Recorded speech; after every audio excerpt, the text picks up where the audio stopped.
Salut, moi c'est Enzo et on se retrouve pour la vidéo de la décennie. C'est Lucas Garat et on se retrouve pour la vidéo de la décennie.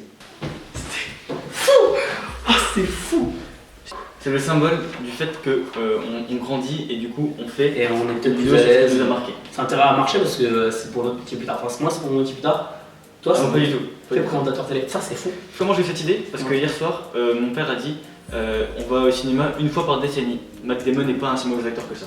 Moi j'aime bien Matt Damon. Moi j'ai une remarque à faire, j'ai l'impression que on surfe sur une vague de non originalité, c'est-à-dire qu'on fait tout le temps des suites et on n'invente plus grand chose. Est-ce que vous pouvez me citer un? Ben oui, on peut en citer, mais on les connaît très bien parce que c'est des réalisateurs super connus et super originaux. C'est Tarantino, c'est Spielberg, Scorsese qui font des films incroyables. Et donc, c'est-à-dire qu'on a tendance à faire des suites. On a Jumanji, ils font des suites à Gogo, Jurassic Park, Jurassic World 2, Jurassic je sais pas quoi.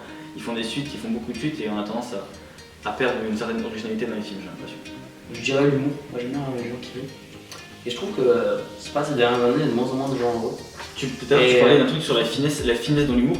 Il y a quelques temps, bon, c'était quand même avant les années 2000, mais les gens étaient beaucoup moins fins dans leurs blagues et c'était plus potage.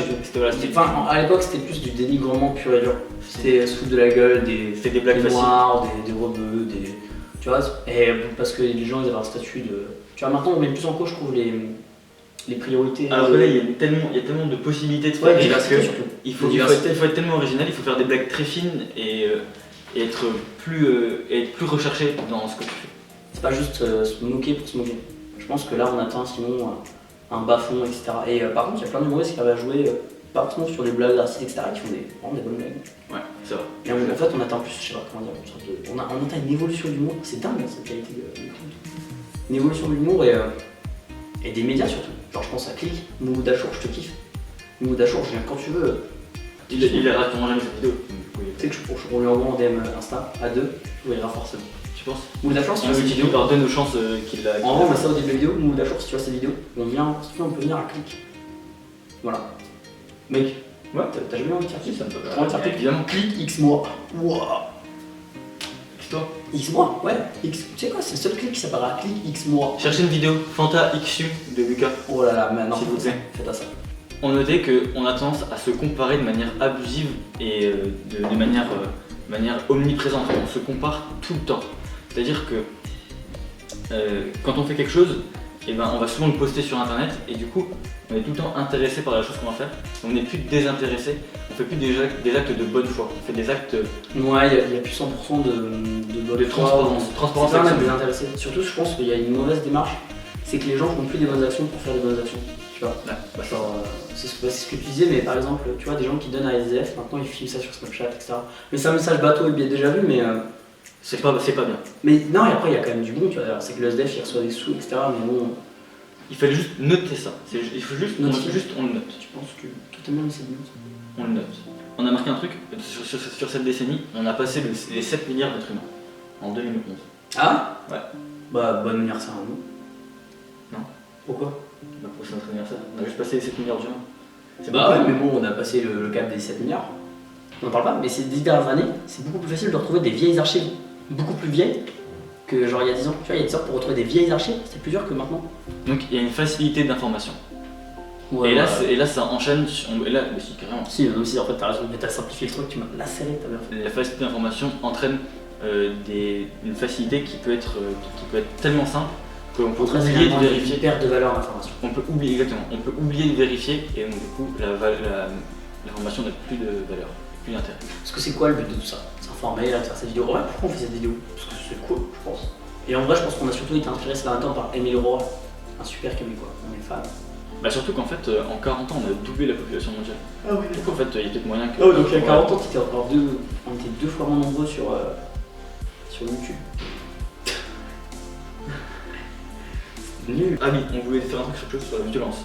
Des choses... Et pareil, peut-être que nous on est un peu bizarre, mais parfois on rigole sur Bliscopie quoi. Les immondices, ouais. On rigole sur Bliscopie, des gens qui font des qualités, nous on rigole.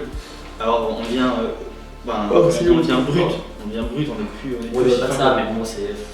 Si on en rigole, non, c'est pas nous qui avons cherché l'argument, c'est nos potes, ils nous montrent et... En fait, Je trouve que c'est facile d'accéder à la violence. Et à la fois, ça engrange le discours des vieux de dire ouais, maintenant. Moi je dirais même que jeux vidéo. la misère ça impressionne moins qu'un salto. 10 dernières années, qu'est-ce qui nous a marqué? Eus l'Enfoiré a dit plus de 400 000 fois Moula. Et ça, c'est génial. J'adore Eus l'Enfoiré. Ça veut dire quoi Moula?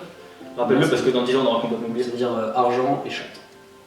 Genre donnez-moi de la moula, ça peut être de l'argent, mais de la moula, ça peut aussi être le vagin féminin. Et après, ah d'accord. À l'époque, comme hystérie d'ailleurs. Hystérique, ça voulait dire vagin? Ouais. C'est pour ça qu'on dit hystérique, parce qu'avant, hystérique, une femme hystérique, ben, c'était que les femmes qui étaient hystériques. Mais non. Hystérique, ça vient du mot vagin. C'est le mot vagin en fait. Qui on est pour juste faire une vidéo sur on est ce qui s'est passé il y a 10 ans alors qu'on avait 9 ans? On est devenus prétentieux. On est tous devenus prétentieux. En fait, non, on n'est pas là pour faire des mecs prétentieux, on est juste là pour essayer de comprendre un petit peu le monde qui nous entoure. Ouais, complètement. Mais en fait, je pense qu'on est tous devenus prétentieux parce que de quel droit, tu vois? En fait, finalement, on a tous les droits et on a à la fois aucun droit. En fait, maintenant, on est là, on peut donner des conseils à n'importe qui, n'importe quand. Tu te connectes à un forum, tu lui dis que le mec, sa vie, elle est pas assez bien. Tu peux être médecin, tu peux être ce que tu veux, tu vois. Sur Internet, tu peux faire passer pour qui tu veux. C'est vachement bien, mais c'est. En fait, c'est vachement prétentieux de dire que tu as le droit de donner à un mec ton avis comme ça sur Internet sans qu'il te demande. Tu as le droit de l'insulter, tu as le droit de lui donner du bonheur et tout. Mais de quel droit? C'est ton équipe. Mais c'est à la fois des bons côtés et des mauvais côtés. Et faudrait pousser la réflexion, mais. Ça peut rejoindre ce que tu dis. Ouais, vas-y, dis-moi. On est deux écoles différentes. Lui, il pense que les gens, on doit les pousser pour qu'ils s'améliorent, moi je pense pour qu'ils changent. Et moi, je pense que les gens, ils sont libres de faire ce qu'ils veulent et ils peuvent s'améliorer s'ils le souhaitent. Qui nous, on serait pour essayer de leur donner une certaine force mentale ou leur apprendre à faire des choses. Mais là, t'as un discours de Magog, je trouve. Tu sais, genre, Waouh. Ah ouais. Tu vois en coup. Et regarde rien, ça c'est coupé. Non, vas-y. Non, mais là, du coup, tu fais obligé à faire. Cœur de ouf. Ça, c'est la partie où j'ai dit qu'on arrête les cuts. C'est bon, vous êtes là? Nickel. Bon, attends. C'est vachement dégradé de dire. Moi, je pense qu'il faut qu'on pousse les gens. Ça veut dire que tu n'as pas répondu à la question. Ah, démagogie, c'est-à-dire que tu modules ton discours en fonction de ce que tu vas dire pour plaire aux auditeurs. On flatte les masses pour gagner et exploiter leur adhésion. En fait, démagogie, c'est adapter son discours. C'est dire ce que l'on veut entendre. Ce qu'on veut entendre. Exactement. Mais je pense que tu expliques mal parce que moi, je pense pas qu'il faut pousser les gens, mais je pense que si quelqu'un a une démarche, eh ben, il a la volonté au fond de lui, mais je pense qu'il a 20 000 fois plus de chances de réussir si tu l'aides, si tu le pousses. Il faut jamais, dès quelqu'un qui se met au sport, il faut lui dire constamment qu'il fait des progrès. Faut des fois la moyenne, tu veux qu'on fasse du sport ensemble, cool, tu vois, tu le pousses. C'est vrai que ouais, tu te dis, mais vas-y, moi aussi j'ai mon truc à faire et tout, mais dis-toi que tu le fais là pour lui, ça se trouve, il te le fera plus tard. Même, si tu as envie juste de passer un moment ou d'aider quelqu'un, tu as le droit de faire des bonnes actions sans que tes besoins, ce besoin constant de peur de te faire niquer. Des fois, lâche prise. Je sais pas t'es qui, mec, mais au futur, lâche prise. Non? Toi, t'as pas assez l'impression que si tu fais quelque chose de trop bien pour quelqu'un, tu vas te faire niquer et tout, et finalement, t'as peur, tu vois, t'es inquiet. Alors qu'en fait, il faut juste lâcher prise, il faut juste des fois se dire, bah, le but c'est d'avoir la meilleure pensée possible pour qu'on vive tous bien. Ok, moi je suis un peu d'accord. Complimenter les caissières au Super et au jeu, et au Carrefour. Au match, un peu moins, et un peu quand même. Vas-y, complimentez. Et ne commandez pas sur Amazon. Moi je peux tout commander sur Amazon. Ne commandez pas sur Amazon. Plus que moi sur Amazon. Je commande plus que lui sur Amazon, mais il faut arrêter. Moi-même, je vais essayer de réduire. Ouais, c'est compliqué parce qu'en fait, regarde, moi je veux acheter des composants pour faire des projets Arduino. Ouais, pareil. Comment je fais? Parce que AliExpress, mais je veux bien. Mais déjà, le composant, il arrive là au bout de 6 mois, il est passé dans un bateau, il est oxydé. Il arrive là, ouais, 1 mois. Bah, c'est énorme. Même s'il coûte la moitié du prix, bah attends, moi j'en ai besoin pour après-demain, quoi. Je veux faire le projet, j'en ai besoin, quoi, tu vois.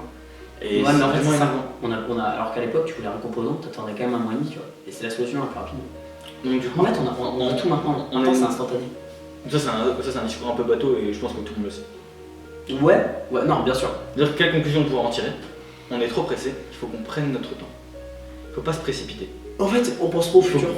Il faut penser avec une certaine philosophie et une certaine maturité d'esprit. Il faut juste être peut-être un peu plus calme. Émile Roy, il parlait d'un truc, il disait que les gens les plus heureux vivent dans l'instant. Et je pense qu'il a raison parce qu'on pense trop au devoir qu'on doit faire pour plus tard, au cadeau pour plus tard, ou à l'anniversaire de machin.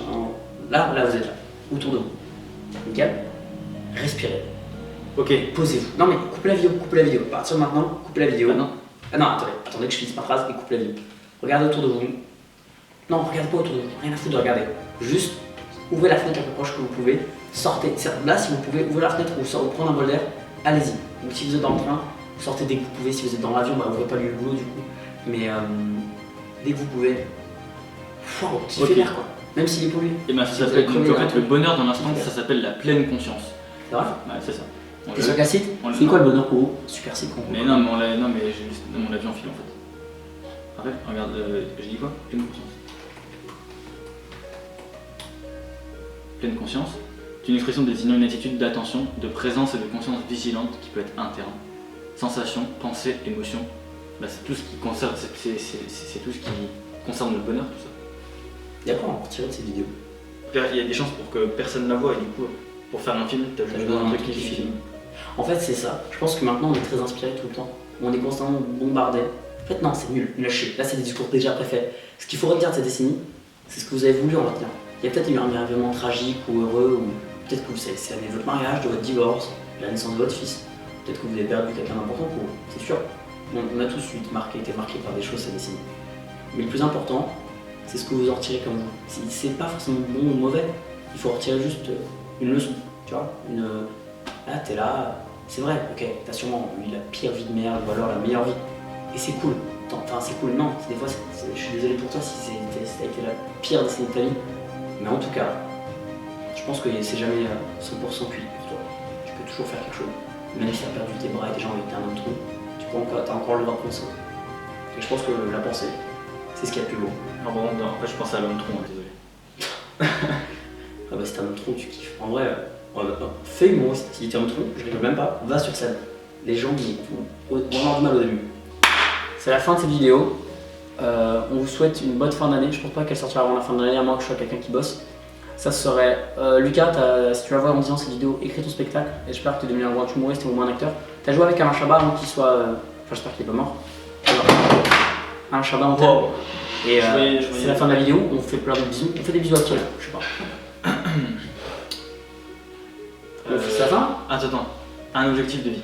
Un objectif de vie maintenant. Moi, quoi comme objectif de vie, je réfléchis, on a un peu le temps. Faire un spectacle qui soit drôle de fond en comble. Ok. Et avoir une grosse bite. Donc, c'est déjà fait. Non, mais j'ai pas. Non, j'ai foiré. Et Je prends des fois en mode.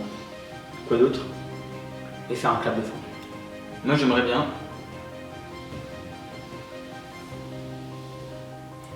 Oh putain, je crois que j'ai pas de rêve. Clap de fin.